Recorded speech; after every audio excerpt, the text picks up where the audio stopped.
Hi everyone, it's Simon Keeling here, and it's the second video of the day on the Wednesday the 1st of February. And the reason for this is because I want to take you through the forecast as I see it perhaps developing during February. There's some interesting developments coming in from the forecast models at the moment, and I just wanted to bring you up to date on those. First of all, we'll start off where we left on the previous video.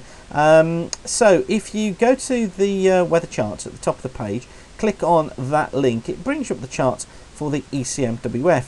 Click on MSLP and you'll see that the charts are brought up in front of you as if by magic. And if we take a look at the last of the charts on the ECMWF, this is the 240-hour forecast for the 11th of February. And what I want you to notice is low pressure up to the north, look, and the ridge building in the Atlantic here, this big ridge in the 500 millibar flow in the Atlantic. This is a hint from the ECMWF that the jet stream strengthens north of the country during this period. Now, if this ridge can get north and turn our flow into more of a north to northwesterly, we could see a second hit of winter. And that idea is backed up by the Canadian GEM as well. Let's click on mean sea level pressure there too.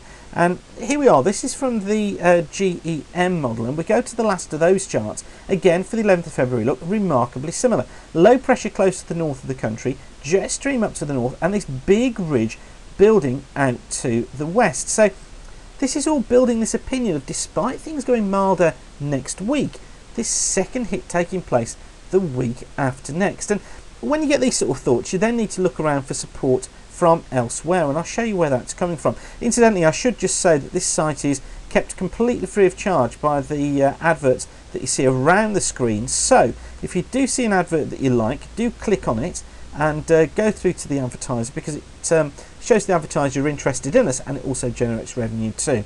Now then, this is what I want to show you about getting backup from other models. This is the CFS. This is the climate forecast system that comes out of the States and is updated every day. These are the temperature anomalies through the next couple of weeks. So this is the forecast that was issued yesterday, and this is the period from the 1st of February to the 7th of February, so for the next week. And look how cold it is there across the British Isles. I don't know whether I can actually make this screen bigger for you. Oh yes, I can. There we go, look. Let's bring the British Isles in there. There we go, look. Notice how cold the British Isles is. Let's just get that across so you can see it. There we go, look, during this week. And this is exactly what we've expected to see. Of course, it does turn milder at the back end of the weekend, but generally the model is seeing things as being colder. So let's then scan down to the second week. So this is week 2 from the CFS. Look what happens. It makes conditions milder, which is what we're looking to happen during next week. So we're following a fairly consistent pattern here in terms of how the models are actually seeing this forecast develop. But let's see the reason for this in a moment, because what I want to show you first of all is to go into weeks 3 to 4. This is the third week of the forecast. This is from the 15th to the 21st of February. And look, we've gone colder.